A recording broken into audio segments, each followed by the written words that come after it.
is an author, a mathematician, a professional troublemaker, and a guy who maybe is still suspended from Twitter. We'll find out in just a moment. James Lindsay, a writer, a speaker, and a mad mama over in crazy California. Alicia Krause, an editor-in-chief of the Post-Millennial, a place of journalism without air quotes. Oh, the Post-Millennial is where fucking Andy No works now. Ah, okay. Clemens. The editor-in-chief Alicia, over there, Libby, probably welcome back just to as Rubin bad as Caliper Claire over at Colette. All right, good to see you, crazy kids. We're going to kind of recap. Why is everything in James Lindsay's room the exact same color as everything else in James Lindsay's room? Look at that. Except for James Lindsay. Maybe it's to make him look more, vibrant. Vibrant and interesting, but then he's like he could wear like a white t-shirt and really offset the whole thing, but literally everything is like the most awful color of like gray you've ever seen. To be honest, though, it kind of looks like a hotel, so I'm thinking he's in a hotel. Sort of woke lunacy. But before we do anything, I woke up this morning having my coffee. I opened the Twitter. I know nothing good could possibly be happening. And you're using Skype, you idiot. Friend James Lindsay has been suspended. God, this guy, you know how much fucking It's just the Skype logo. you know how much fucking money comes into this guy's operation? And he's like, you know what? Let's use Skype. Like one of his guests right now has been replaced just with the Skype logo. Oh, man. By Twitter. So we're going to start with that. Let me just talk to you guys about real estate agents I trust real quick, and then we will get to it. You guys know that buying or selling a home is already one of the most stressful things you can. Do not use this real estate company. Whatever it was. We've got a headline here from the Daily Caller. This is a couple days ago because, these left-wing, woke, progressive, whatever the hell you want to call them at this point, these activists are they're always pushing for the rest of us to be censored. So here's a headline from the Daily Caller a few days ago. Left-wing activists urge big tech to censor anti-pedophile smear. Now, the anti-pedophile smear that they're referring to is this meme of OK groomers that's been going around the internet. So that's not an anti-pedophile smear. I mean, it used to be. That is an accusation that gay people are pedophiles. All queer people, not just gay people. Yeah. All the letters these people hate, right? Yeah. It is not anti-pedophile, it's anti-gay. It's anti-LGBT. Right, the way it's being used now. It used to literally, you would say that if like a lot of like, I'm not going to name any names, but there were certain streamers who had a bit of a reputation for, younger people in their community kind of being inappropriate and eventually dating them. I'm not going to name any names because I don't want to get in any fucking kind of, oh, wait a minute, I'm taking a week off of streaming. Fuck it. I'm talking about Destiny. Anyway, but yeah, it now is just, they just use it, LGBTQ people. Yeah, they're just saying that we're all groomers. And if we don't like being called groomers, that's because we're mad that they figured it out or something. It's all bad. Funny enough, like a lot of subreddits, even like right-leaning subreddits have started kicking people off for doing this. Good. They should. And it in no way is trying to protect kids. It's trying to hurt LGBT people. And not for nothing. That's what it's designed to do. Not for nothing. When somebody at Reddit's trust and safety team was asked about it, they said that they've been in conversation about maybe just kind of trying to get that off of their website entirely. So that's pretty interesting when Reddit's leading the way on like reasonable content moderation. Because Reddit's just like 4chan for like once you like have a full-time job, Reddit is slightly better than 4chan, but yeah. People are calling there are all of areas of Reddit that I don't want to go to. Who want to talk to other people's children about sexuality and not report it back to the parents, et cetera, et cetera. You guys get all that. Well, then this is a woman, I believe. So here, wait. Can we pause for a second here? There's nothing like you can talk to a child about sexuality without being a pedophile. Like that's what sex ed is. Like it's talking to children about sexuality. And if you include the fact that some people are attracted to the same sex in that conversation, that doesn't make it inappropriate. In fact, what is their argument here? In fact, as more and more gay couples are adopting kids, I feel like it comes up without the educators bringing it up, right? Yeah. You know, they might ask, you know, I think this probably just comes up most likely in the context of bullying in schools, honestly. Comes up, they're making fun of some kid because the kid has two moms or two dads, because kids are shitty, right? Kids don't know any better. They're not bigots yet. And if a teacher intervenes and is like, hey, this is just the way it is for some people, then I don't understand what the problem is. It's stopping kids from being abusive to other kids and helping educate where their parents have not, you know? That's what the school's supposed to do, because maybe your parents and mom's got two jobs and dad works 60 hours at his job or whatever, or dad and mom and mom. You don't got time to educate the kids on everything, so it's what the fuck the school's supposed to be there for anyway. I don't... Yeah, but like they don't have... Like, it's not that they have a bad argument here. It's that they have no argument. They never bring up a reason why telling kids about gay people is inappropriate. Do you think Dave and Dave Rubin are never going to tell their kids that they're married? They're just roommates.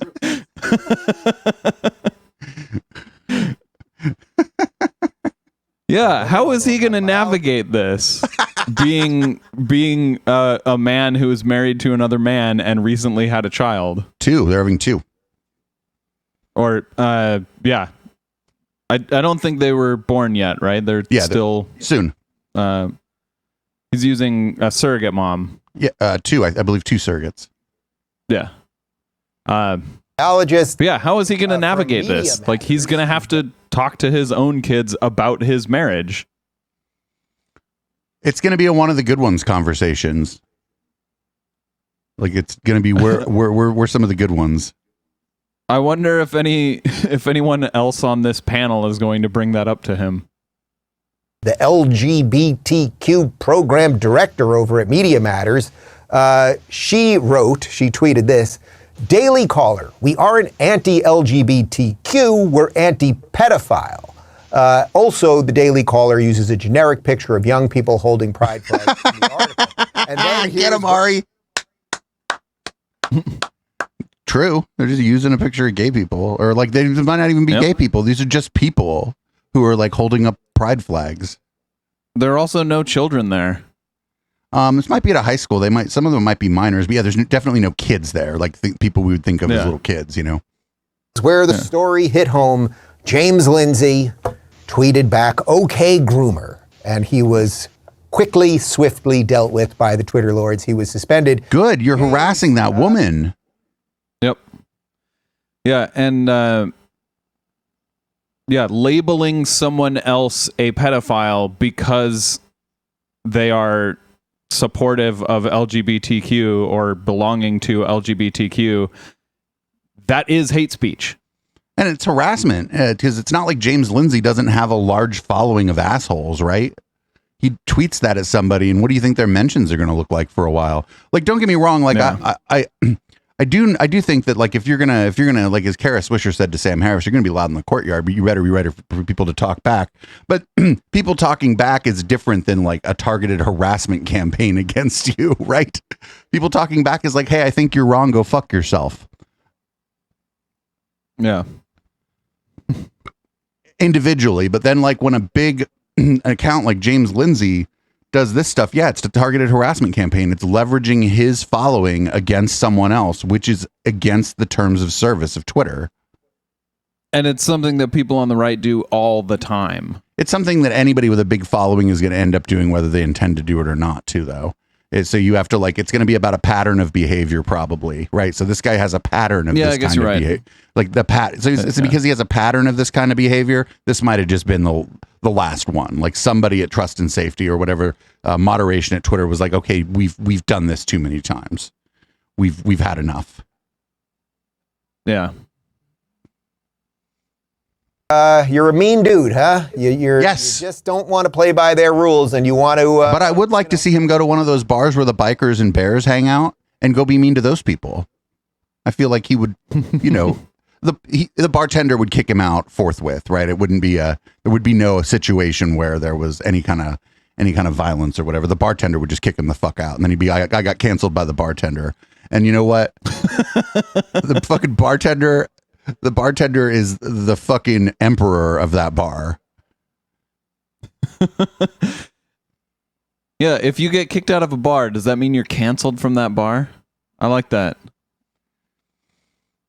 You know, go on the attack against people who want to talk to other people's kids about sex. What's the deal with you? Yeah, I don't like that when they talk to other people's kids about sex, and our mortal enemies or clown troop or whatever we have. Isn't that what teachers of sex ed do? Like, they're paid to do that, and that's a good thing because you want children.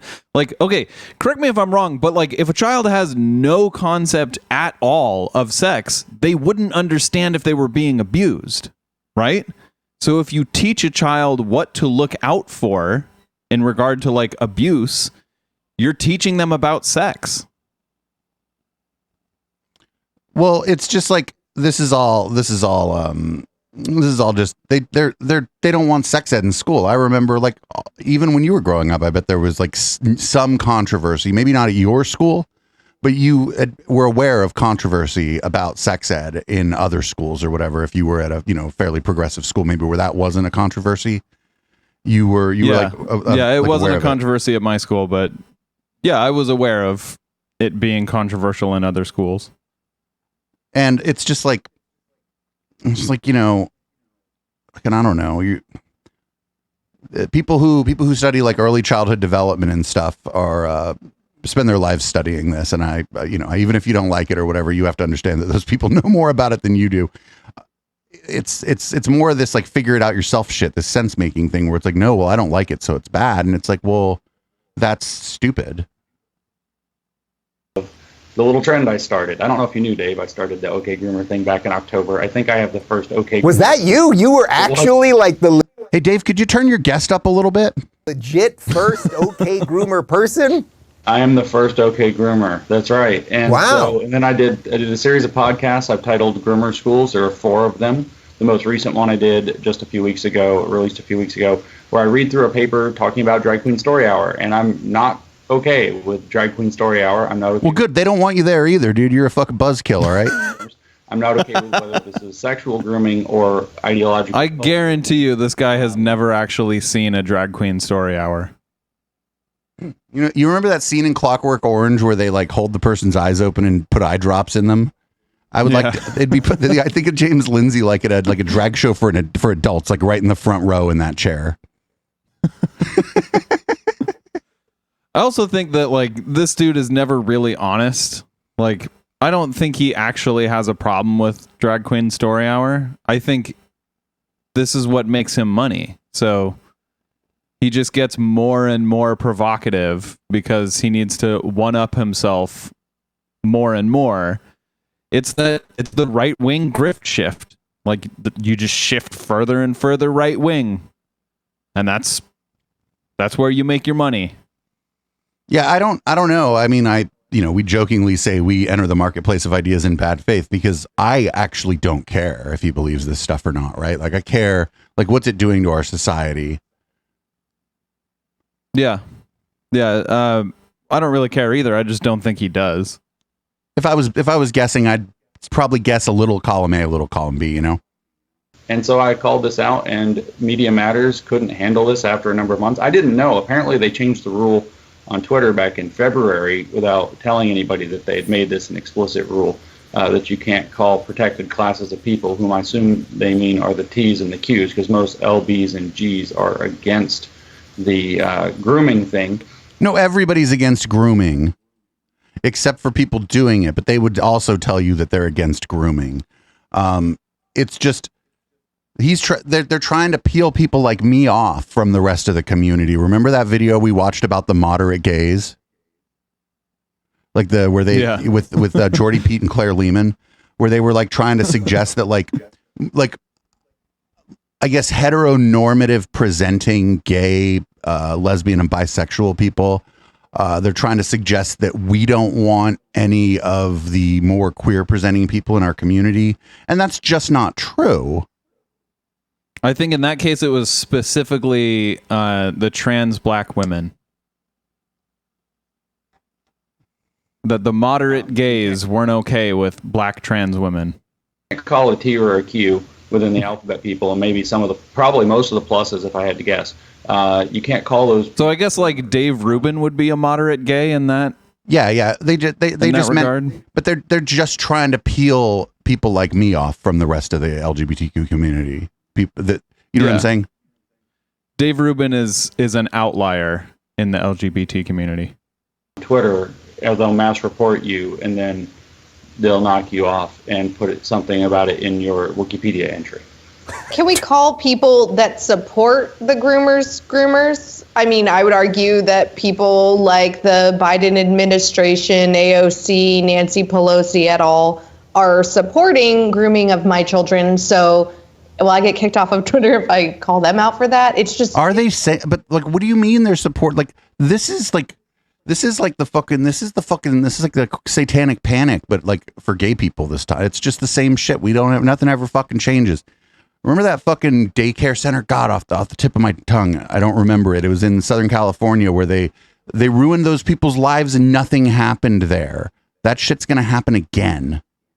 Yep.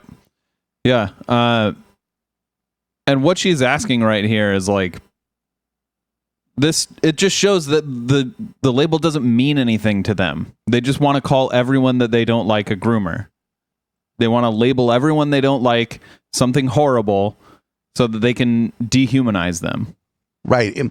Like they don't like. And you're right. It's just like demonizing your opponent. Right. It's you know. It's just silly because, you know, they're not a fucking peep from these people about the Catholic Church and all this, you know, not a peep. It's unbelievable, the social media overlords and what they do and do not allow us to say. Libby, do you have a better phrase? Yeah. Do you have a better phrase, Libby, for this? I was on a radio show. I'm not even going to call the guy out because he's a friendly to most of us, I think. Nice enough guy, but he was asking me a couple weeks ago about the OK groomer thing. And he said, Dave, do you think it's over the top? And I said to him, you know, I've never said it on my show, actually. People, you know, there's an internet culture and what I do here. Okay, fine. I said, but do you have a better phrase for a group of people who want to talk to other people's children, 6-year-olds, about sex and gender and hide it from their parents? You have a better phrase for it. But the hiding it from the parents part is the thing I don't get. Do they have to do they have to call? No one's hiding it from the parents. Oh, so like, do they have to call each parent individually to tell them that, you know, Sally has 2 moms and we had a short discussion because Sally was being bullied? Do you know what I'm saying? Like, the kids, like it happens in a classroom. That doesn't mean it's hidden from the parents. Like if you're teaching a child about like the geography of Europe, you're not going to say like, oh, that happened in a classroom and I wasn't informed. They're hiding the fact that they're teaching the geography of Europe to my child. No, that's ridiculous. No one's hiding it. It's in the fucking curriculum. And if it's not in the curriculum, it should be in the curriculum. I know it's not in Florida, where Dave Rubin moved to, because they made it illegal for a teacher to mention homosexuality at all. Well, I don't know that the law is kind of specific, but it's just going to apply to who it needs to apply to whenever they think it needs to apply to them, you know? So wait. If it's illegal to mention homosexuality in a school in Florida, does that mean that I'm going to be more careful? I don't think that's what the law says. Okay, sure. I'm being a little facetious, but only a little. Does that mean that Dave Rubin, if he were to go to pick up his own child at school, would he not be able to bring his husband? I think it's for faculty. Okay, so he would be able to bring his husband, but none of the faculty would be able to address them. I'm not an expert on Florida law, so these are the kinds of things that people will criticize me for. I mean, why does the law have to make that even a question? So these are the kinds of things people will criticize me for. So let's not delve into a Florida law that we don't have much expertise on. All right. And without blinking, he goes, what about indoctrinator? And I thought, well, is that better than groomer? Is that worse than groomer? Like, that's the level of sort of stupidity that we're dealing with. Libby, you got a better word than groomer for these people? You know, I don't necessarily. Back in April during the How about neither of those? Because they don't apply. It's in this case, it would just be educator, right? If you're, or if in the case of maybe the kids bullying each other, maybe it would be peacemaker. Yeah, like school faculty member. Twitter and said to American parents that it was their responsibility to affirm their kids. We called him the groomer in chief. And I do think that the fact that these activists are offended by the term. Wait, so affirming a child's gender identity makes you a groomer now? Yeah. What do they think grooming means? So the whole point here is that if you can get people on your side to believe that your political opponents are out to harm children, then anything anyone does to your political opponents is justified. And that's the point here. That's why this is happening. Yep. Yeah. Do you think it's specifically in order to cause violence? Again, that goes to intent, and I don't know.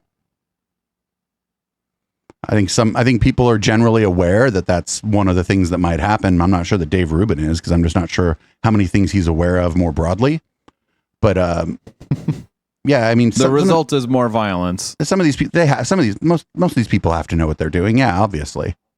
With themselves is such an insane self-own. Do they not realize that by saying that LGBTQ people, using the term groomer for activists in the LGBTQ movement, saying that that's offensive to them is actually kind of insane and shows that they must relate to it in some way. I don't see what you can call. Wait, why? Even if it's not offensive, it's not accurate. So these are the same people, like the post-millennial, right? They'll be like, oh no, we're like a center-left publication. And they'll throw a fucking fit when you call them a far-right publication. So it's just interesting that she's going to say, well, if you keep calling these people this thing over and over and over again, and they get mad at it, maybe it says more about them than it says about anybody else. And it's like, well, all things considered, we just accurately describe the post-millennial as like a far-right organization, and all the people that work there get hella mad. So it's like, you're doing the same thing, except our accusation isn't like, I don't think it's nearly as inflammatory. It's just a description of their content. Yeah. So, what is it? Accuse your enemy of that which you are guilty of. I don't. Again, you're guilty of. I don't think these people are grooming children. No, I'm talking about her saying that if you don't like the label, it's because the label applies. Yeah. And just like you said, when you label her as far right, she doesn't like the label. You label the publication as far right. The people that are associated with it don't like the label. Yeah. Yeah. Who tells her students to use all the pronouns and then hides it from parents, hides it from the administration, says that they're this very safe space for all of this. Indoctrinators, grooming indoctrinators, sex advocates for kids. I don't know. I think groomer is actually pretty apt. And this ban actually reminds me of 6-year-old. It reminds me of when Megan Murphy was banned, I think in 2018, for saying, yeah, him. Mm-hmm. Yeah, him. Really, this is what we get banned for. It's so obvious that this is an agenda-driven batch of lies that's being right. And on the American people. Let's not forget, I mean, Jordan Peterson is now officially suspended from Twitter because he called Ellen Page Elliot Page. I got suspended for literally referencing the fact that Jordan Peterson was suspended. No, but you just saw that Jordy Pete did it, Dave, and then you wanted to do it to see if you get the same kind of attention. Jordy Pete's back tweeting, by the way. That means that he deleted that tweet probably. Dave also said it backwards. Jordan Peterson dead named Elliot Page. Yes, of course. He's I'm still unclear who was the actress that was in X-Men. Was that an actor named Elliot Page or a woman named Ellen Page? Doesn't matter. You will read on the box. You can talk about this in a way, and you can even use the dead name. Watch. On the box, it says Ellen Page. That is no longer that person's name. That was how we knew that person when the movie came out. This is the person is Elliot Page. You can use the old name. You just don't refer to the person in the present by the dead name, and you're fine. Yeah, that is what Elliot publicly identified as at the time. And I can pretty much guarantee that Elliot did not privately identify as a woman at the time. So I don't know. Yes, you were watching an actor, but it was an actor who had been coerced by people like Dave Rubin to portraying something that was not his identity. Yeah, I don't know when. That's somebody's personal life, right? I don't know when Elliot Page sort of came to these realizations or whatever, and it's actually none of my fucking business, right? Great actor, fucking great movies.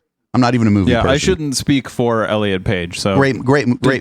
That's a good actor, whatever. But Alicia, you have young kids. You have young kids, school age kids that are, I know through you, are not getting any of this nonsense. But what are your friends saying? What are the other mad mamas saying about this stuff when they're getting their kids back from school? You know, it's so fascinating. Of course, now in Southern California, I've been talking with moms in LA County and now San Diego County who are going backwards in ways I cannot use appropriate words for online because they're wanting to remask our children and vax them up and all this stuff on top of this. And even my most left-leaning friends are like, yeah, I don't want my 3-year-old to go to an art camp in the summertime and then come back with a sticker that says his pronouns on it. Right. Like, they don't. But they're not doing that. What the fuck are they doing that with it? Wait, you don't send your 3-year-old to camp, I don't think. Yeah, I don't think you do. But also, like, the idea of sending a child to camp and them coming back with a sticker that says their pronouns on it, like, what's wrong with that? Also, who is this mysterious left-leaning friend of hers? Like, they all are like, oh, my friends who are liberal don't even like this. And it's like, shut up. Is it is it because she would be afraid that her child would come back with different pronouns than she thinks her child should use? And then she would ask her child, this is an imaginary person. Okay. But like it's not that wouldn't even be unusual. That's appropriate and fine. But no, the thing is this thing about the 3-year-olds, there's no camp for the 3-year-olds. Nobody's going to want to be the camp counselor for a bunch of fucking 3-year-olds. Imagine what a camp with 3-year-olds would be like. I think that's just a daycare. Right.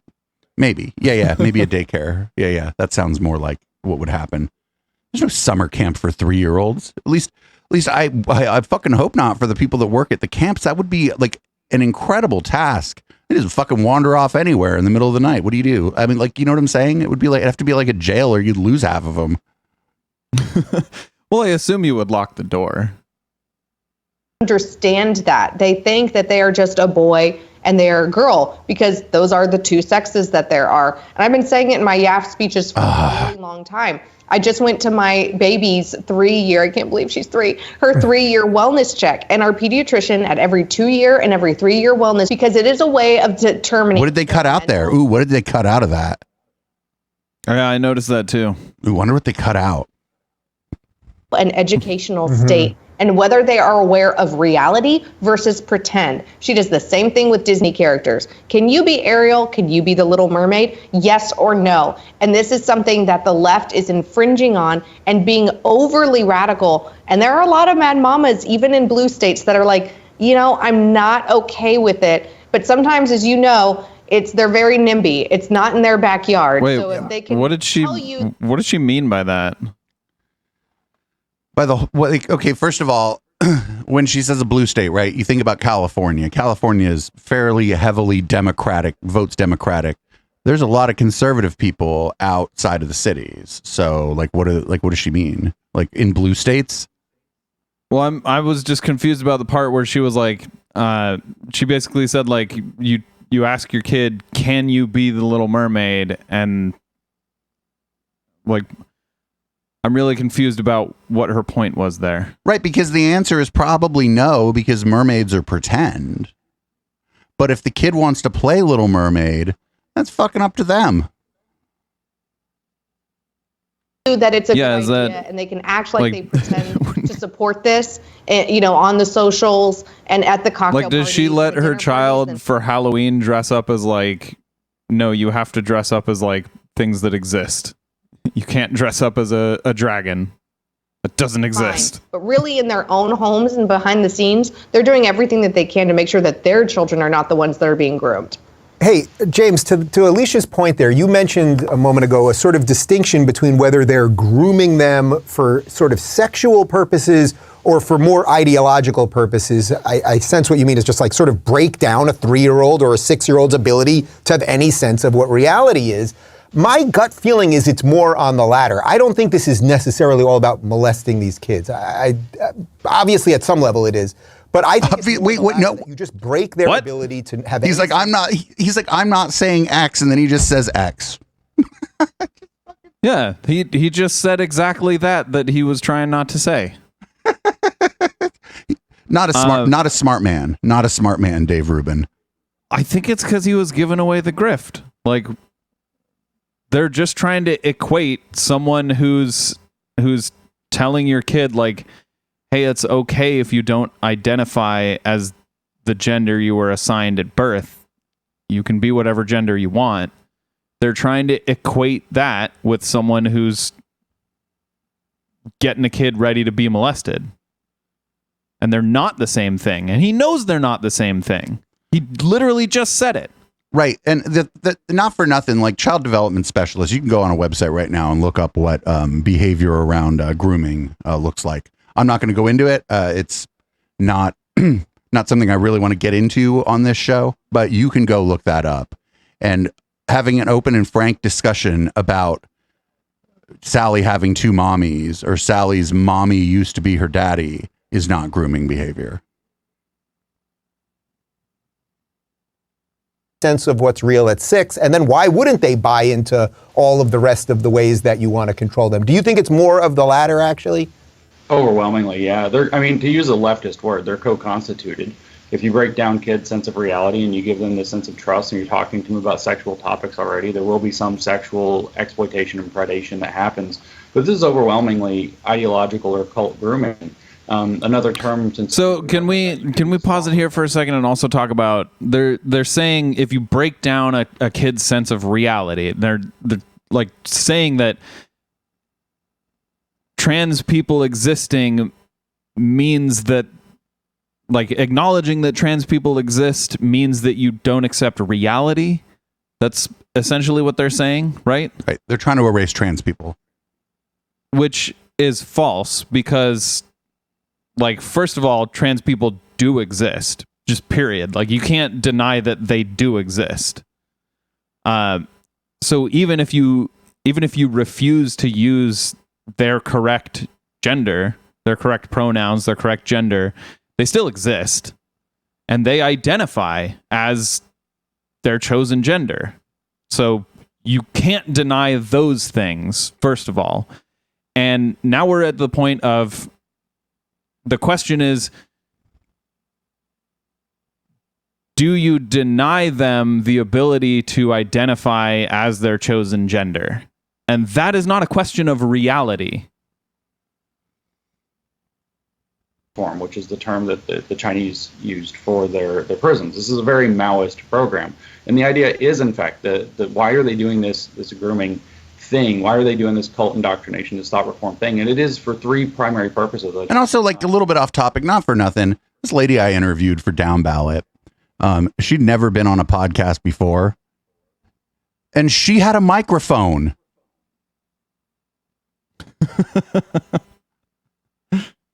She just straight up Yeah, had a microphone.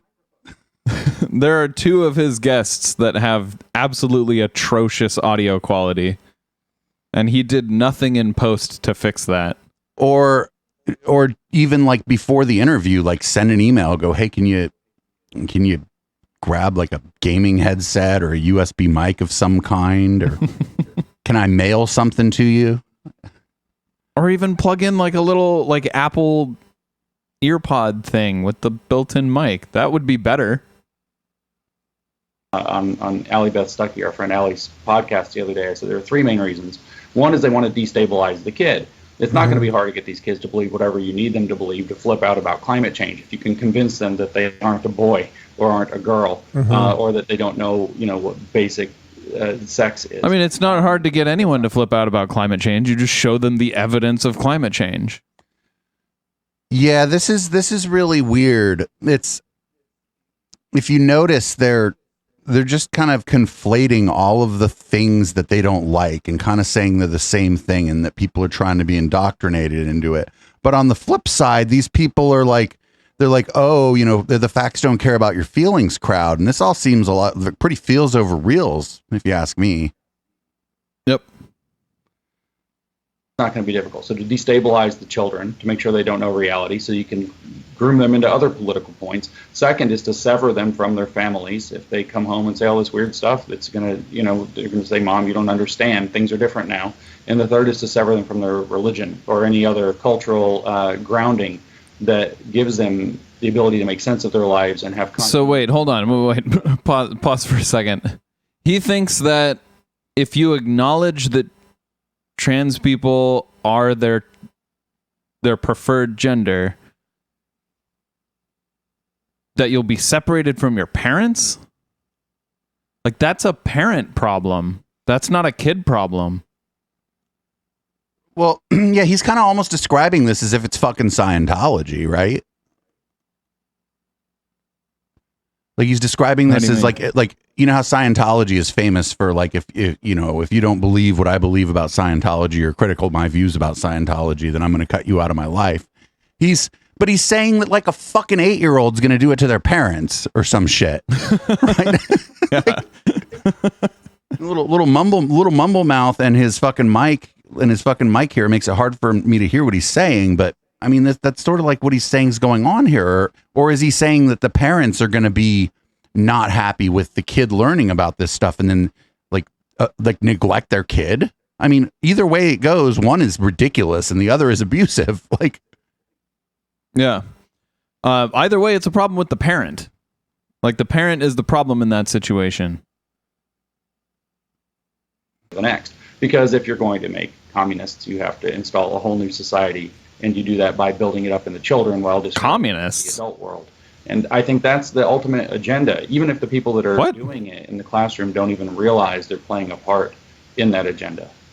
Yeah, David, we've talked about it. So, sorry, but real quick, we've talked about it. So wait, hold on. Before. Now it's acknowledging trans people makes you a communist? Well, it's all part of the communist agenda, see? Okay, so if you teach kids that it's okay to be gay and or trans, then they'll believe in climate change and they'll hate their parents and they'll become communist. I mean, so far so good, I guess. I mean, things aren't going so great in capitalism right now and all these parents sound terrible. I don't know. I mean, again, I feel like that if that's true, that sounds like a problem with capitalism, not a problem with the child. When I've been on the Friday Roundup, if for the side that said that they cared about mental health and emotional well-being and people's feelings for so long, what James is discussing and what he does a very good job of discussing all of the time because he has the background and all the data to go with it, I see that is leading He's got no data. And that is leading to mental overload, which is going to negatively affect the emotions and the development of America's children. And that So now it's emotional overload. Now just explaining to a kid in like an age appropriate way, obviously, you don't give graphic explanations of things to kids. They're not ready for that. Now it's just overloading them with too many facts. You're gonna break the kid. They're not gonna be able to understand. Little Billy's got smoke coming out of his ears now because you told him some people are trans. They should be learning things like in what order to apply enchantments to your Minecraft sword to make the best sword. That won't overload a child. But if you tell a child that they can be whatever gender they want, that's too much for little Timmy to understand. And not for nothing, I don't think there's just all these teachers running around telling the kids all the time they can just be whatever gender they want. I'm telling you, this stuff comes up because of bullying. Yeah. Or just maybe kids not bullying, but maybe the kid asks the teacher a question. And or then, like just teaching them about like trans people or gay people. Because the kid, like you said, kid probably has a question like, what is gay? Right. And then what's the teacher supposed to do? Yeah, how's the teacher supposed to answer that without explaining what gay people are? And it's this is all stupid because I'm just almost you can't really collect this data, so I don't know for sure, but I can't imagine this outside of like specific sex ed time. Like, and that's limited. I remember I had maybe 3 to 6 months in my entire schooling that included sexual education. They called it health class. I think it was probably because of the time, and they wanted to like maybe some of the weirdo parents, they wanted to like get them off the scent or whatever.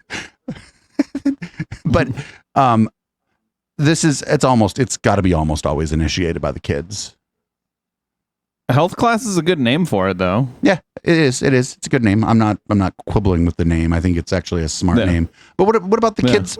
Like Lil Nas X is probably hella popular with like 12-year-olds, right? And by the way, I'm not talking about like that. That's a good name because it's not sex ed. I'm talking about that's a good name because that's what sex ed is. And not for nothing, the health class wasn't just sex ed. Okay. Yeah. It was like teaching someone how to have safe sex is teaching them how to be healthy. It's dangerous. And at that point, I'm assuming like this is in like high school and their family, but you're making or maybe them middle school. I don't know. When do you teach kids about safe sex? And that's like a level of anxiety and depression that no child should have pushed on them. I want to give Libby the last word on this, but James, real quick, because we're not going to be able to understand a word that Libby says, Dave. Part, and Alicia just mentioned the religion part of this. You were sort of like a very, very outspoken atheist when I knew you, say 5, 6, 7 years ago when you were first on my show. Do you find it odd that now she's a giant reactionary piece of shit? Imagine that. You're suddenly being defended by all of these religious people and have common cause at this point with those people in the face of this thing? No, because I think we both share something. James, he was asking Libby. James, come on.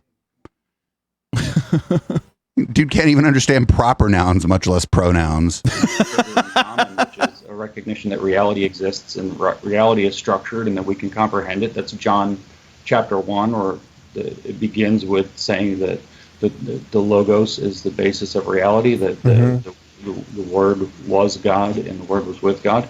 And so, no, I think that we're actually on the same page. And I'll just add a real quick point. Speaking of but it's Libby's time to talk. Just said, the Groomer Schools podcast, I went through 2 papers, one of which is Drag Queen Story Hour, and one of which is a queer theory paper. The queer theory paper explicitly says that they want to redo, in terms of queer theory, early childhood development and early childhood education because they want to overcome the impediment that people are saying this is developmentally inappropriate for children. So they want to redefine what's developmentally appropriate for young children. And then in the Groomer Schools paper, they actually... That's not a definition. Right, it's just including more material. Yeah, like reconsider, does he mean?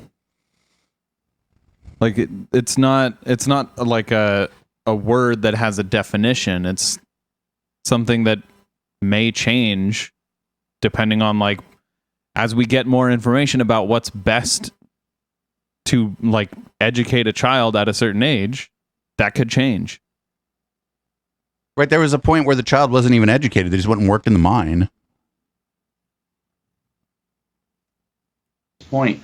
They say that they actually use the idea that it's about encouraging LGBTQ empathy as a marketing strategy. But the real point is to teach children to live queerly. They say that explicitly in the paper.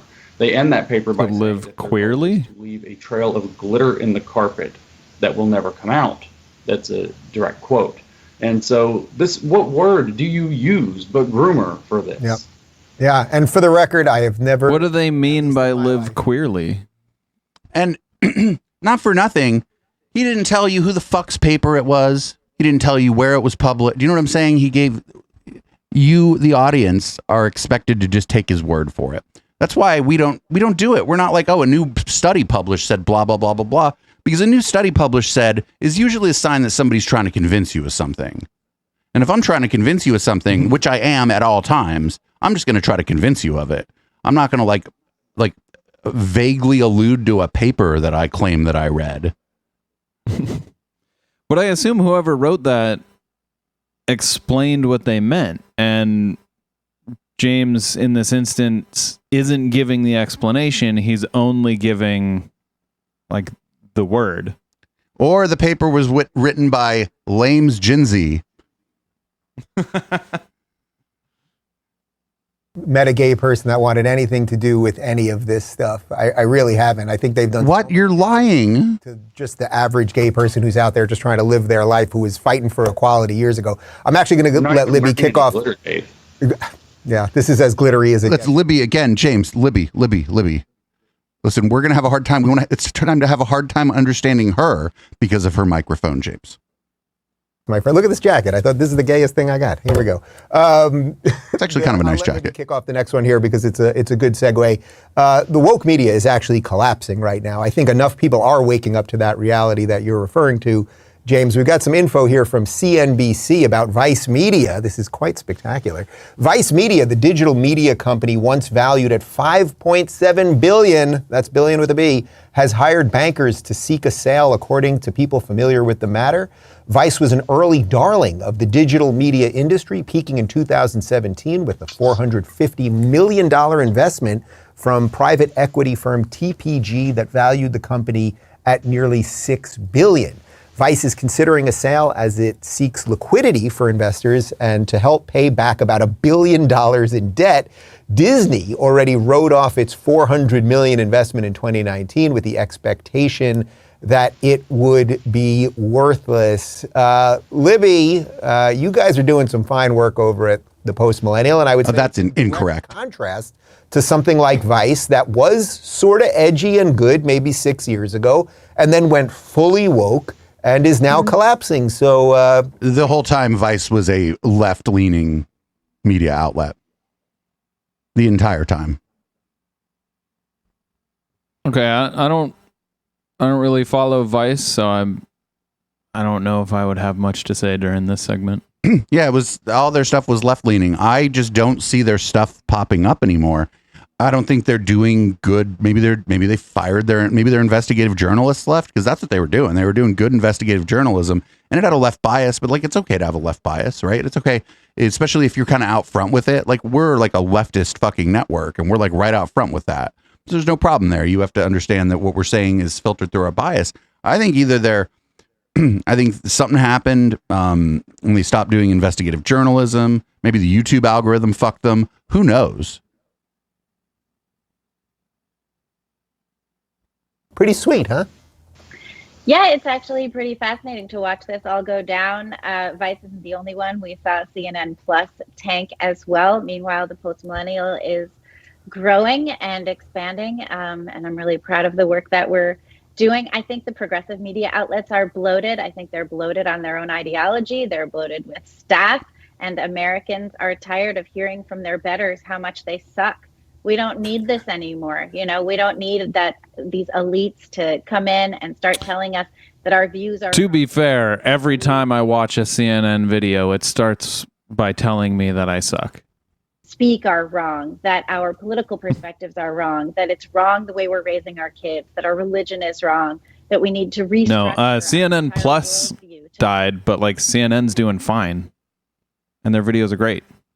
Match their activism, which, you know, as we just discussed, has a lot of grooming tendencies in it. And we don't need that. Americans don't want it, and they're speaking up with their clicks, and we're seeing progressive media outlets just go down. They're also speaking up with their eyeballs because MSNBC, or as I call it, the mental institution, the televised mental institution known as MSNBC, they're collapsing. We've got this from the Daily Wire.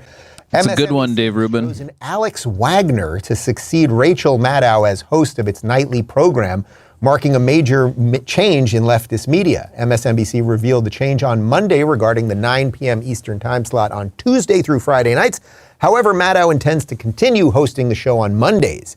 This is not a show where our hair is on fire and we're yelling past each other and we're creating these manufactured moments of tension, MSNBC President Rashida Jones told the New York Times. I really want the takeaway from this show to be a better understanding of what's happening in the world. Maddow had already stepped back from hosting after a new deal with NBC Universal, according to Axios. The host planned to leave her position, but decided to remain active as the program's Monday host. The program, running since 2008, announced Maddow's plans to take hiatus in January. So I thought this... So it sounds like she just got a different job with the company doing something different because she's been doing this shit since 2008. Like, people change their jobs kind of regularly. I don't even know why who fucking cares? Yeah, is like I don't understand what he's saying about this. He's saying is he saying that she's leaving MSNBC because like she made it a point that she's staying, and she made a new deal with NBC Universal. That's the parent company of NBC. What if she's moving on to big NBC, not MSNBC? What if she's That's a step up. Like she's still staying with MSNBC to host the program on Mondays. Like I remember her announcement. She was like, "I'll still be there on Monday." Yeah, and so I mean, not for nothing. What if she's, like I said, what if she moves up to like she's hosting the NBC Nightly News a couple days a week? That's a promotion, right? Yes, that would be a very big promotion. I don't know that that's the case, but she obviously is like just taking another job with the same company. So like almost nothing happened here. You know what I'm saying? Like, yeah, she probably did get a promotion. So I really don't understand what Dave is trying to say with this. And I guess good for the new host. I don't know who the fuck Alex Wagner is, but good for the new host. Yeah. This was interesting because Rachel Maddow is sort of a perfect example of this whole thing. You know, she seems like a nice person to some degree or something. She's a total media darling, but she gets every single story wrong. Wait, what? Every story wrong? Whether it's Brett Kavanaugh, Does she? or Jussie Smollett, or January 6th, the list goes on. You guys How'd she get January 6th wrong? Even MSNBC is saying, boy, enough of this. And to make this story even sweeter, there are rumors they might get rid of Joy Reid. So is Joy Reid also just taking a different position inside of NBC Universal, which is a hell of a way to get rid of somebody? It'd be like if you lived in this room and then you moved to the room across the hallway, you'd be like, boy, Dave sure fucked HK over. And also, like, again, Rachel didn't leave MSNBC. She's still going to be on the show. She's going to have a smaller role on the show, but she'll still be on the show. So I really don't understand what Dave is trying to say here. Right, but even if they fucking like agreed that, okay, you've had a great run here, we're real happy you've been here, we're going to replace you as the host, though, because it's just been a great run, and then she went and got a job somewhere else. That happens to people all the time, too. And fucking so what? Yeah. Even that wouldn't be proving his point, and that's not even what happened. Right. Like now she works for CBS. Oh, she got canceled. Get the fuck out of here. And by the way, these people hate cancel culture, but they're like celebrating like a cancellation that seems not to have even happened. They're celebrating the imaginary cancellation of Rachel Maddow. Oh, that's the name of this one. It's the imaginary cancellation of Rachel Maddow with Dave, I don't know this other lady's name, on the top right, and then two Mumblemouths. Alicia, you looking for a gig over on MSNBC? I know. I was actually thinking, I wonder when this new host, Alex, is going to give you and I a ring to be on the show, since they want a taste of what's happening in real America and have a Dave Rubin would never go on a show with someone who's going to challenge him, ever. Yep. dialogue and discussion about it. I would Yeah. absolutely And he would- love that. Give me a ring. Like you said at the beginning, he would never have someone on his show who's going to challenge him. Right. Yeah. He could have probably reached out to MSNBC and been on any of their shows. He would have just been challenged by the host. Yep. Also, they probably could have pulled a switcheroo on him since Sam Cedar is sometimes a guest host and been like, oh, actually, the host's sick. Here's Sam Cedar. And then Dave Rubin would just curl up into a fetal position. Maybe I should be working on my LinkedIn resume. Well, for the from record, Alex. everything with go ahead. Sorry. Well, Alex Jones, it's not Alex Jones. That would be good on MSNBC, actually. But That Alex would be pretty funny. She used to have a daytime show on MSNBC, and no one watched it. And now they're giving her the primetime slot that no one's going to. Maybe she did a really good job, and the daytime ratings on MSNBC are low because people don't watch the news in the afternoon. Yes, that is correct. Man, I need to find myself a gig where I can fail up because the left does it so well. We don't know. I guess Alex is a woman in this case. I guess maybe she did a great job and they're like, hey, we need to put you in front of more eyeballs. And Rachel's thinking of moving on. Do you want to see if we can maybe get you in that time slot 4 nights a week? Like, it seems like just a managerial decision here. This all seems normal. They're like, oh, you were playing AA baseball before and now you're in the AAA and they're thinking about moving to the majors. Way to fail up, everybody. Also, so I feel like it's pretty rich for someone on the right to say that people on the left fail up when you consider that the past 2 Republican presidents were elected, at least in their first election, with a minority of the popular vote. Like less of the popular vote than their opponent. That's the ultimate fail up, isn't it? Yep. It's called the American gerrymander fail up. Must have to be Get elected. fewer votes and be That's how it president works. anyway. Jeesh. James, you're not going to get a call to be on any of these programs. You're always willing to talk to these people, right? I mean, No, they fucking obliterate him every time he goes on to any of these programs, and now he doesn't do it anymore. days you were able to get on some of these shows and debate these people, but the phone doesn't ring anymore on that stuff, right? No, they've. You mentioned Alex Jones. I understand that my reputation is roughly hovering around his these days because I'm saying a lot of Alex Jones is much more interesting than James Lindsay. C word that nobody wants to talk about. And I talk about things like ESG. And I say that this is a communist revolution happening in the United States, and they think that that's crazy. I base it on because it is crazy and connecting what I see in their books, which by the way nobody's done. And then connecting what I see in their books to what I see happening around me, and it's like, oh wow, I found the roadmap. And then I just say those things, and that makes me insane. So no, they're not going to be too eager to talk to me, I don't think. Do you think that the frogs are gay? I thought there was something like that kind of true, isn't it? Like, No, isn't the that- frogs Alex- make you gay. The frogs themselves are not gay. They make Oh, but other the water people was making gay. the frogs gay? I don't I know. thought they were putting the chemicals in the water and the whole thing. Well, they're having a gag. They're having a gag. This is a bit. Everybody, they're having fun. They're just palling around, having some fun with a meme. Libby, you Yeah, must I be think happy that a- I about think this. a It's lot sort of of like the this, Vice story. It's like good things are being built, right? You know, I think a lot of this too is just because so many of the narratives that have been pushed by these media outlets, from COVID to Russia collusion, the Hunter Biden laptop, Jussie Smollett, the persistent insistence that trans people are suddenly the opposite sex just because they say they are, and so many of these things having to then be walked back, as we have seen over and over again, also just shows that the first thing that these outlets say are typically lies that are aligned with the ruling narrative and the people in power. That's what's being upheld here. They're not questioning authority. They're not speaking truth to power. They are punching down at the rest of us who are looking for truth, looking for facts, looking for reality. And MSNBC, Vice Magazine, all of these places, CNN, continue to deny. Wait, is it the reality trans even people that are exists. punching down to the cis white women? So I think she's saying that like big media is punching down. Not that Okay. trans activists are punching down. Despite Okay. us being able to see it with our own eyes. So You're actually- But I'm honestly, I'm having to guess every other word because her audio is just a fucking crime against humanity. that they are going down. And you're giving me a beautiful segue to our next segment, because speaking of narrative over reality, they constantly tell us that everyone should come to America and we should give them a lot of stuff and we should have open borders and everyone should share in apparently the horror of our racist patriarchy. Literally no one is saying that. You can find somebody on Twitter saying that, but not very few people with any power are saying that.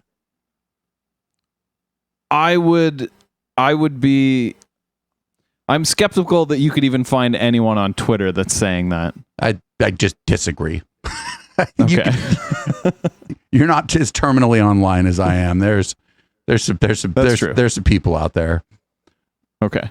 But people with power don't tend to be saying any of this. Then reality hits them, and next thing you know, in places like New York City, they're being overrun with people that they cannot support. Here is New York City Mayor Eric Adams, who I have no doubt will soon be called a racist by his leftist cohorts. This is a real burden on New Yorkers as we're trying to do the right thing. We already, as I stated, we already have an overburdened shelter system. So now we're talking about, as you stated, food, clothing, school. This is going to impact our schools, because we do not turn away individuals because they're undocumented. Translation services. There's just a whole host of things that this is going to produce, and that's why we need help in getting this done, and we need the right coordination to make it happen. It's hilarious. It's actually hilarious that these people think if you just let a gajillion people in, you don't check anything, you give them services, that eventually it's not going to collapse the system. It's happening everywhere. Also, the DC mayor we covered. Is New York's system collapsing, or are they just having a little bit of a staffing issue? Because it sounds like he's describing a staffing issue. Yeah, and again, like, no one prominent is actually saying that. Like, he's arguing against a position that is only held by memes on Twitter. Earlier in the week is dealing with the same thing. Her homeless shelters are being overrun by illegals. Alicia, you live in LA. How many homeless people are you sheltering right now? Because that's why I left. Dave was sheltering homeless people, so he had to leave. Not sheltering any of them. We've got a lot of gates and a moat and a few guns and stuff. Although I shouldn't be saying that on air because the ATF might come knocking on my door. But no, you can own guns in California. To come through the I have guns. There you go. But I have guns stored on the other side of that wall. Downtown LA, I think, has so much potential. Just a week before, that poor Olympian was clocked and almost lost sight in one eye. We'll get to that in just a sec. Yeah, a friend of mine was bitten on the back of the head by a homeless person. This goes back to leftist policies, like in general, though, since before you and I were born.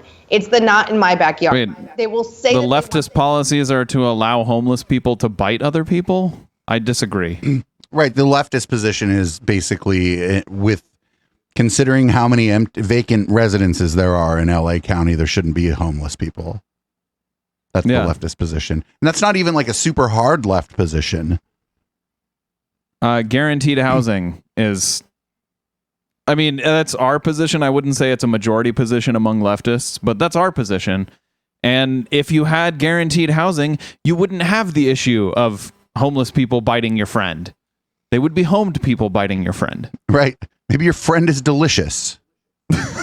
Want these things to happen until they actually start to happen, and then they realize, oh wow, government is not the end all be all, and we don't have the resources to take care of these people. Because guess what? Turns out the government really sucks at taking care of people. They shouldn't be doing it. They should be minimizing their involvement and letting the free market speak for itself. And unless the free market kicks you off of Twitter. I will agree that the government sucks at taking care of people, but to the extent that I would agree with it, it is the fault of people trying to make the government suck at taking care of people. Right. There's a saying, and I'm probably going to get it wrong, but it's like conservatives run their campaigns on the notion that government doesn't work. And then once they win their election and get into office, they go there and prove it. Yep. And there's a more eloquent, the thing I was thinking of was said better by someone else, I'm sure. Like the programs that I have used, because I have had to use a couple low income programs recently because I don't have an income right now. And the the programs that I've used that are run by California are wonderful. And it's because California has the political will to do it. And I'm sure if I lived in Texas, it would be a very different situation. Protect our borders, and we have an immigration process that is legal and that works. It's beneficial not just to current American citizens, but the ones that want to come here. And when my buddy Ben Shapiro and I used to do a morning show, we would say all the time, we would actually rather trade probably a couple million fellow millennials for these immigrants that want to come here, because they're now you want to great. We're going to deport people who don't agree with us. And that's like, come on, get out of here. I mean, I know they were probably thinking they were doing a joke or a bit or whatever, but get out of here. The values of our Judeo-Christian nation than kids that also is she not a millennial? She said our fellow millennials, I believe. Oh, okay. Anti-immigration. I want people to come here, but it is not beneficial to them or to us, and it's definitely not sustainable if we just like do what LA and DC and New York do and say, well, come on in. And by the way, but none of those places are on the border, whatever. I live in Miami right now, which is a hugely immigrant, often first or second generation immigrant city, filled with Cubans and Venezuelans. These are people who know what their parents or they fled. So they're the most pro-American people you can possibly find. But then why is Miami constantly so blue when we go to vote, Dave? You think if they don't know, most of those people once they gain the right to vote as a citizen, most immigrants, even from Cuba, tend to vote for Democrats. James, does this Eric Adams situation sort of go to something that you and I have discussed publicly and privately for years? I've taken the position for a long time that the good liberals cannot do anything in the face of this thing. It simply does not work. They try to be nice, but they just end up adding fuel to the fire. So in this case, Eric Adams, who is a Democrat, but they thought, okay, he's not a completely insane Democrat. He's not the socialist lunatic Bill de Blasio. He'll do a little bit better. Bill de Blasio was not a socialist. Here we are, and it's obvious that here we are, and he doesn't know how to deal with it. And he also said in there, he's not going to stop them from coming. He's just going to ask for help. I don't know who he's asking, but that the that's fucking the mayor. Sometimes the mayor can't do it by themselves because they have limited resources as the fucking head of a city. Even a massive economic juggernaut like New York City only has so much resources, so he's probably asking for help from the state and the federal government. What do you think, he's asking for help from Santa Claus, Dave? Libs, they simply actually at this point are causing the problem while they're pretending that they're doing something about it. And I completely agree. They have absolutely no tools whatsoever at their disposal to try to stop any of this. We could also turn and look at how the trans lobby is just absolutely overriding all of feminism. Like, feminism doesn't exist anymore. The truth is that the machine always moves left. The dialectical machine is what it's called. I guess they don't like the third wave of feminism. Feminism doesn't exist if it includes trans people. That's that's turf shit, right? Yeah. It always moves left, and they don't have any tools to stop it. We do have to add a little piece of context that I don't know for sure that it's relevant, but when we look at Eric Adams and we look at what he just said with the immigrants coming in, we will also remember that the courts just decided that immigrants can't vote in New York, and so all of a sudden they're a problem. So what you see is this kind of like pie in the sky vision for how they can transform reality to this kind of utopia that doesn't work in reality, that they can't manage. And the good leftists or good lefties or whatever we want to call them, very smart people, they're idiots. They literally have no tools to deal with it. They can't do anything to stop it. And frankly, it's largely because they just frankly don't understand what's happening in the world around them. They have, I tell people a lot of times, if there's a scale of 1 to 10 of how well people understand the political world around them, my typical smart, college-educated, master's degree, left-wing friend is at about a 3 on a good day. They just don't know what's happening. You're not really that person's friend. You just insulted them. Happening in the world around them, so they're useless at best and causing the problem at worst. They have PhDs, and yet they never learned you wouldn't want to say heroin addict taking a dump in a park next to a lady with a stroller. I don't know. They just don't teach that at Yale. I thought they did. Is that what they're supposed to teach at Yale? It's the class about the heroin addict taking a shit next to a fucking baby stroller. Is that fucking like, is that a 101 or a 110 or a 120? Like where are they at? Like where's that? Heroin. Where's that in the sociology curriculum? Where that at? I think that's introductory level. Hey, what should people who live in sane states, in sane cities, and I apologize, Alicia, I know, and you're always welcome here. What should we waste our time talking about this nonsense anymore, or should we just let New York City go? Let Seattle go. Like, stop talking about it. Stop thinking about it. You guys want this? Congratulations. We're just washing our hands of it. We don't do the country or the world any favors by destroying our cities. And I think that would be really a shame. Destroying our cities. With all of its great cultural contributions that it's done over the years, I think there's a chance. So wait, New York City, I think. Are we still talking about teaching kids about gay people? No, it's immigration, dude. This is okay, immigration. This is like a fucking white replacement theory shit, kind of. So allowing immigrants destroys cities. Teaching kids that it's okay to be gay leads to communism, and then communism leads to allowing immigrants, and allowing immigrants leads to destroying our cities. You forgot the shitting next to the baby stroller step. Oh, okay. You forgot a step, dude. Come on. Try to keep up. The city operates best when it's under Republican leadership, even as the state typically has Democratic leadership. And I think that New York... Does it operate best under Republican leadership? I have a question. How's Texas's power grid doing? Well, she's talking about New York City. And the last time I think they had a Republican mayor was Rudy Giuliani. How Rudy Giuliani doing? Yeah. Conservative.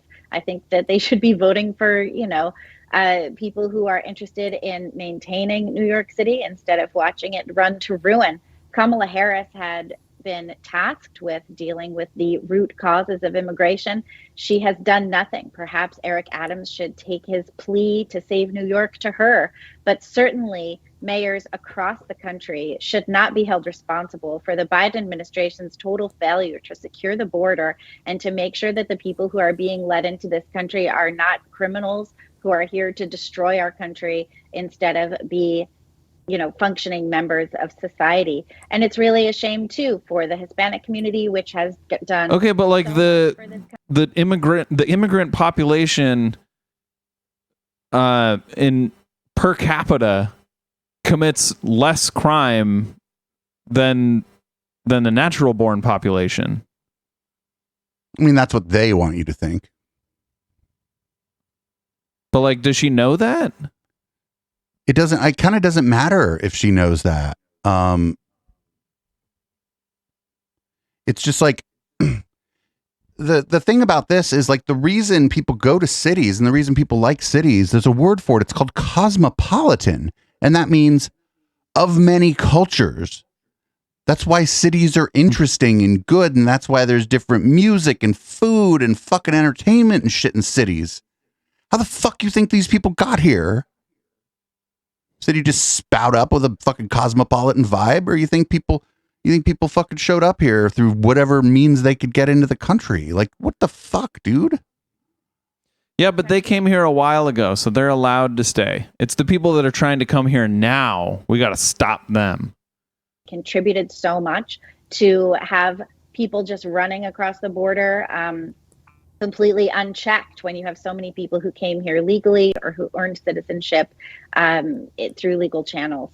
So I think Adams should be perhaps more outspoken than this. He should take his fight directly to the White House. He should tell them to stop destroying New York. But he's not going to do that because he's a Democrat and he used to be a cop, and I don't like, he's definitely more like fucking like shit lib than I think is appropriate for New York City. It just doesn't represent the people there probably, but he's not going to go fucking buck the Democratic Party.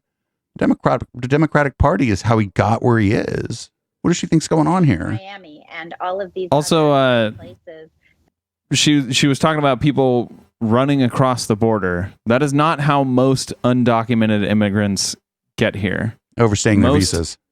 Yeah, most undocumented immigrants came here legally and then overstayed their legal welcome. Right, but you know what, HK, I think a lot of those people might be white. And so that's okay.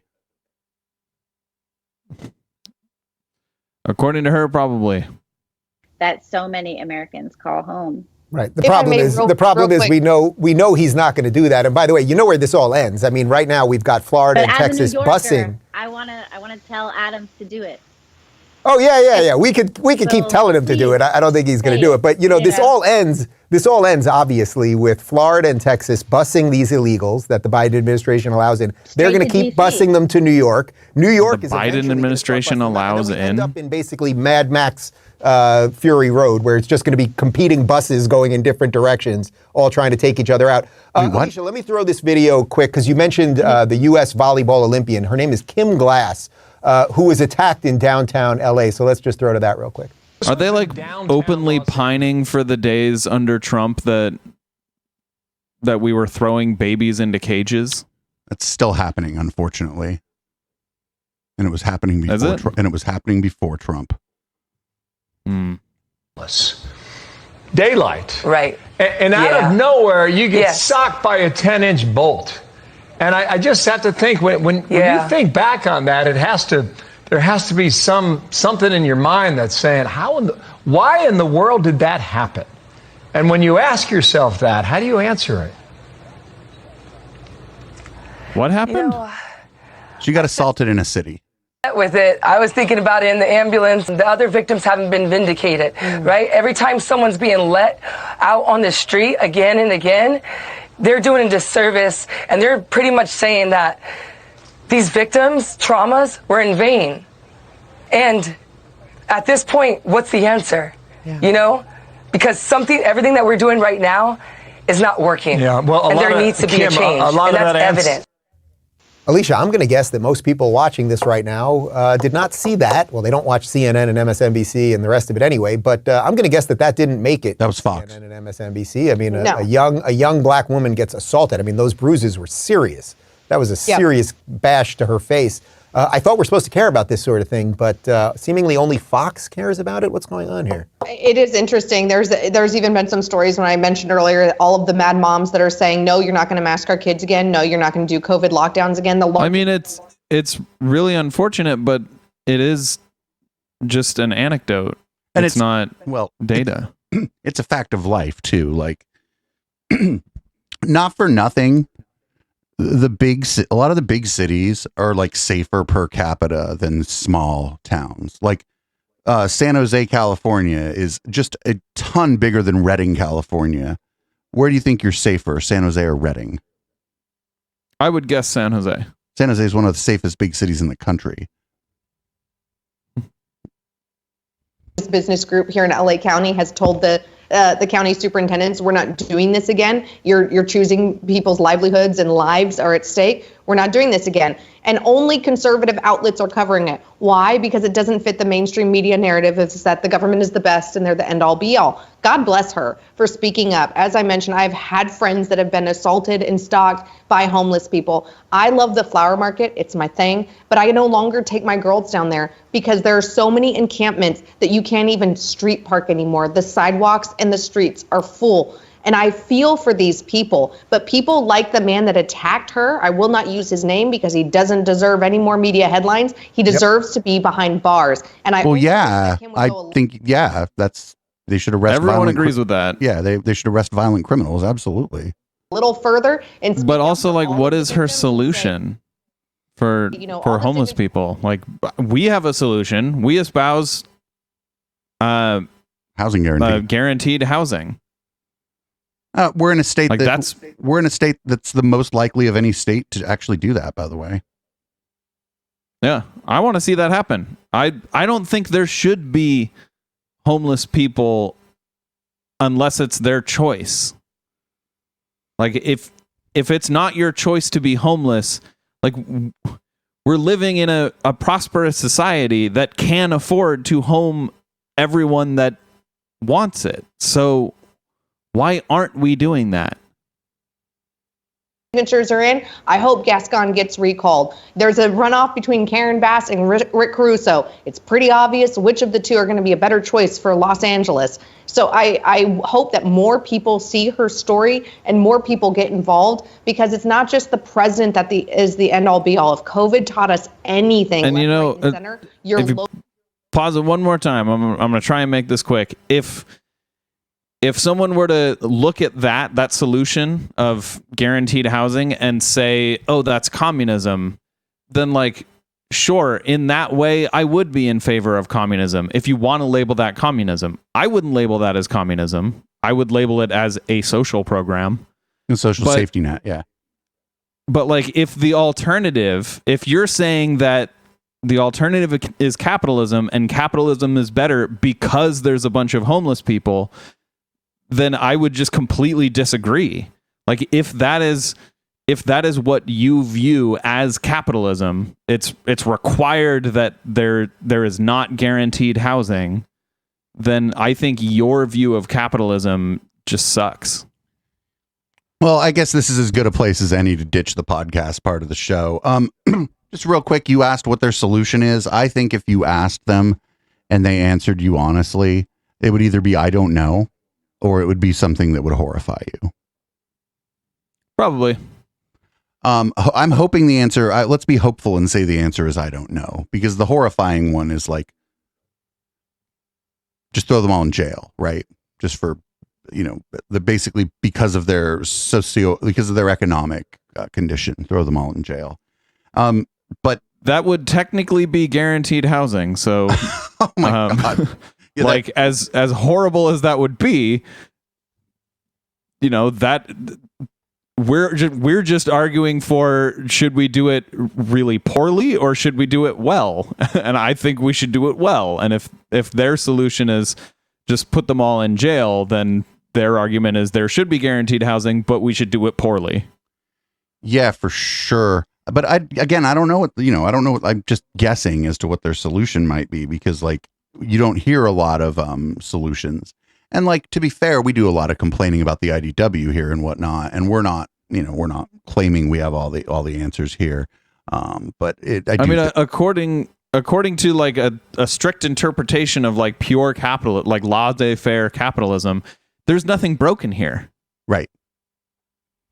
That is how capitalism is supposed to work, according to laissez-faire capitalism. Right. And that's other countries that are capitalist don't have this. Yeah. The Northern Europe, there just aren't a lot of homeless folks in Northern Europe, and those countries are capitalist nations. They just don't have this. They just have decided that they're going to tax folks, especially wealthy people and big business, at a higher rate and redistribute the money. And that's the capitalist notion. Which is fine. Like that's not incompatible with capitalism. It's incompatible with laissez-faire capitalism, but like, so is what America does. Right. Like, we have tons of things that aren't pure free market capitalism. Yeah, I mean, we're like basically a broken social. So it's basically broken democratic socialism here, right? Where like there's plenty of redistribution. It's just that a lot of it goes to companies like big companies like General Electric and shit. The people that don't need it get the redistributive power of the government in a lot of cases, and people who maybe do need it don't get the redistributive power of the government. It's socialism for the rich and big corporations, and possibly the Hunger Games if you get to the bottom of the fucking totem pole, and that's fucking scary, right? That's fucking scary. Anyway, that's been the pod. I'll go ahead and read this one out. Because it's our last show period here in this studio here in Campbell, California. We'll be back next Wednesday if no major disaster happens in our move and reset up. We'll be back next Wednesday, and the show will look very different, but I expect the sound to be the same. So I know a lot of people hang out here because it sounds good here. And this will be the only show that isn't interrupted. It would have been something I would have wanted anyway, but also just because the first happens to be on a Monday and the move happens the weekend, it's pretty convenient too. So we're not going to be scrambling. So everybody, thanks for your support. Podcast listeners, if you want to help with the move and help us build out this new studio and make it fabulous, go to echoplexmedia.com/support. and you can, there's an Amazon wish list there. There's also just ways to kick us down money so we can buy what we need ourselves. I think we have all the cables we need, but there's other things.